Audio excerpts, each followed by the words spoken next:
Angeles, kota yang dikenal dengan kemegahannya, malam itu menyaksikan pemandangan yang sangat berbeda. Langit yang biasanya dihiasi oleh kilauan lampu kota kini berubah menjadi lautan merah menyala. Angin membawa suara gemeretak bangunan yang terbakar, disertai jeritan panik warga yang mencoba menyelamatkan diri. Udara penuh dengan bau asap, hangus, dan ketakutan yang hampir terasa di kulit. Kebakaran itu datang tiba-tiba, seperti makhluk hidup yang lapar dan buas. Bermula dari sebuah gudang tua di kawasan industri, api menjalar cepat melalui angin kering musim panas. Bangunan demi bangunan menyerah, kayu-kayu tua menjadi santapan empuk, dan bahkan beton pun tidak mampu bertahan lama. Dalam hitungan jam api itu telah merangsek hingga ke kawasan pemukiman. Di salah satu sudut kota itu berdiri sebuah masjid kecil bernama Masjid Nurul Salam.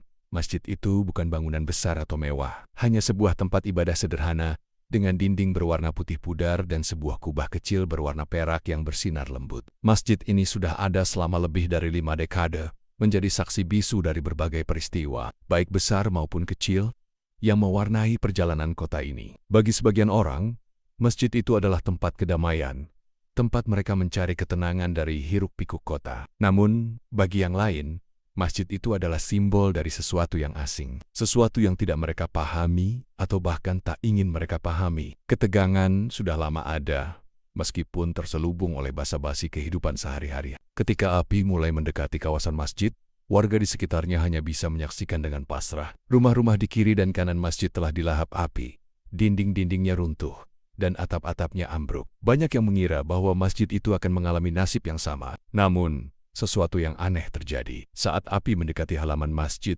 ia seolah-olah kehilangan kekuatannya. Pagar besi tua yang mengelilingi masjid tetap dingin, tidak tersentuh bara. Pohon-pohon kecil di sekitar halaman masjid tidak terbakar, sementara pohon-pohon lainnya di kawasan itu sudah berubah menjadi arang. Api itu seperti terhenti, tidak mampu menjangkau bangunan itu, seolah-olah ada tembok tak terlihat yang melindunginya. Warga yang menyaksikan pemandangan itu terdiam, takjub sekaligus bingung. Seorang pria tua yang telah tinggal di kawasan itu selama lebih dari 30 tahun, hanya bisa menggelengkan kepala. Aku pernah melihat kebakaran sebelumnya, tapi yang seperti ini tidak masuk akal, gumamnya sambil memandangi masjid itu dari jauh. Ketika pagi tiba, kehancuran akibat kebakaran itu terlihat jelas.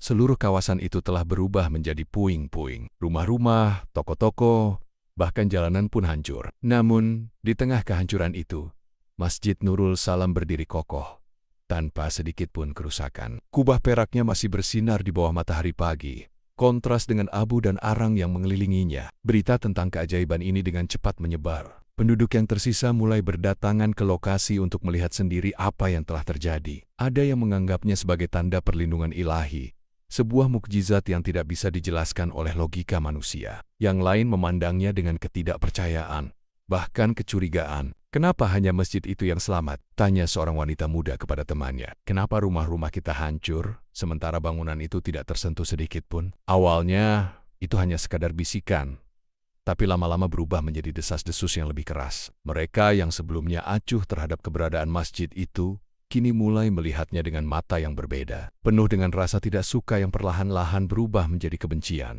Hari-hari setelah kebakaran adalah masa penuh kebingungan bagi warga Los Angeles. Media lokal dan nasional ramai memberitakan bencana itu, menyebutnya sebagai salah satu kebakaran paling destruktif dalam sejarah kota. Namun, di balik laporan angka kerugian dan jumlah korban jiwa, satu cerita kecil mulai mencuri perhatian. Keajaiban Masjid Nurul Salam yang tetap berdiri kokoh di tengah kehancuran. Para jurnalis berdatangan ke lokasi masjid, membawa kamera dan mikrofon, merekam gambar bangunan putih sederhana itu, yang tampak tak tersentuh oleh amukan api. Kubah peraknya memantulkan cahaya matahari, menciptakan kesan seolah masjid itu tidak hanya selamat, tetapi juga dipelihara oleh kekuatan yang tidak terlihat. Banyak yang menulis cerita tentang perlindungan ilahi, dan sejumlah tokoh agama menyebut kejadian ini sebagai mukjizat. Namun, di tengah sanjungan itu, bisik-bisik kecurigaan mulai terdengar di antara warga setempat. Bagaimana mungkin bangunan tua seperti itu bisa bertahan? Itu bukan keajaiban. Pasti ada sesuatu di sana, ujar seorang pria paruh baya di sebuah warung kopi yang mulai dibuka kembali setelah kebakaran.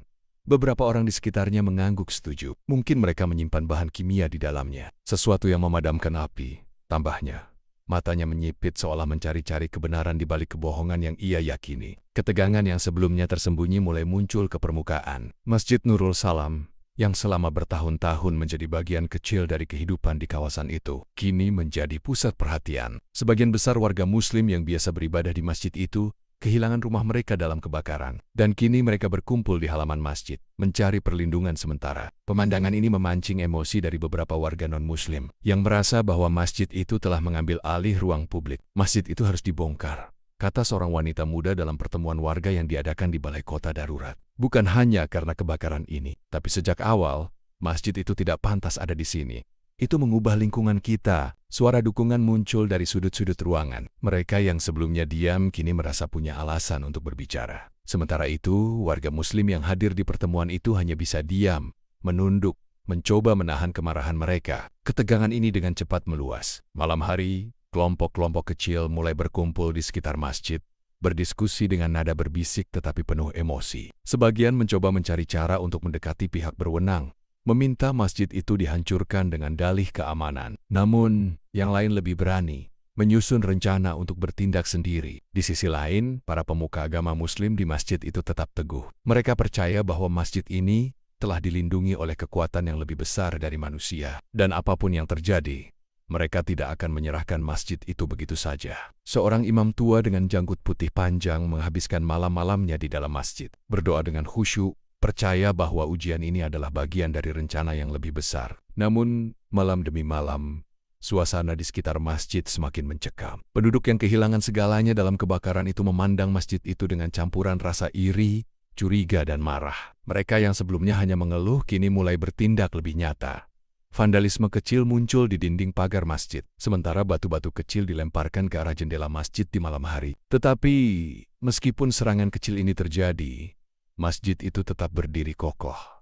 Tidak ada satupun coretan yang bertahan lama. Batu-batu yang dilempar tidak pernah cukup kuat untuk memecahkan kaca jendela. Fenomena ini semakin memperkuat keyakinan warga Muslim, tetapi juga semakin membakar amarah para penentang. Mereka mulai merasa bahwa masjid ini adalah ancaman, bukan hanya secara fisik, tetapi juga secara simbolis. Ini bukan kebetulan, ujar seorang pria tua yang dikenal sebagai tokoh berpengaruh di komunitas itu. Masjid itu adalah perwujudan dari sesuatu yang melawan kita. Kita tidak bisa membiarkan ini terus terjadi. Jika pemerintah tidak bertindak, kita yang harus bertindak. Kelompok-kelompok kecil berkumpul di beberapa titik di sekitar lingkungan yang hancur. Mereka merencanakan sesuatu yang lebih dari sekadar vandalisme. Api yang pernah melahap lingkungan itu tampaknya akan kembali. Kali ini diarahkan dengan sengaja untuk menghancurkan masjid yang menjadi simbol perpecahan di mata mereka. Namun, apa yang mereka tidak tahu adalah bahwa rencana mereka tidak akan berjalan sesuai keinginan. Masjid Nurul Salam bukan sekadar bangunan. Ada sesuatu yang lebih besar di balik dinding putihnya,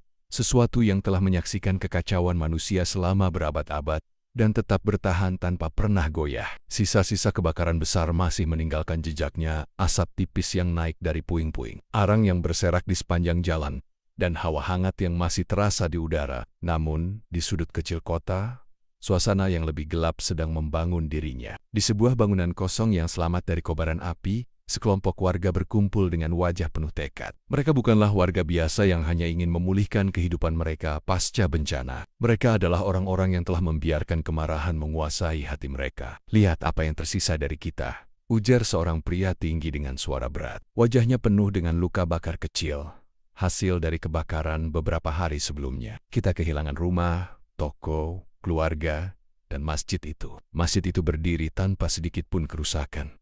Apa itu adil? Kelompok itu mengangguk serentak, seperti telah menemukan musuh bersama yang selama ini mereka cari. Bagi mereka, masjid itu bukan hanya bangunan. Jika pemerintah tidak akan melakukan apa-apa, kita yang akan bertindak, lanjut pria itu. Ia kemudian mengeluarkan peta kasar yang menunjukkan lokasi masjid, lengkap dengan catatan detail mengenai akses jalan dan titik-titik kelemahan yang mereka bayangkan bisa dimanfaatkan. Rencana mereka sederhana tetapi mematikan. Malam itu, mereka memutuskan akan kembali menyalakan api. Mereka membawa bensin, obor, dan alat-alat lain yang diperlukan untuk menyelesaikan misi mereka. Namun, saat mereka mulai bergerak menuju masjid, sesuatu yang aneh mulai terjadi. Langit yang sebelumnya gelap tanpa bintang perlahan berubah. Awan-awan tebal berkumpul di atas kawasan masjid, dan angin mulai bertiup lebih kencang. Suhu udara yang sebelumnya hangat tiba-tiba menjadi dingin,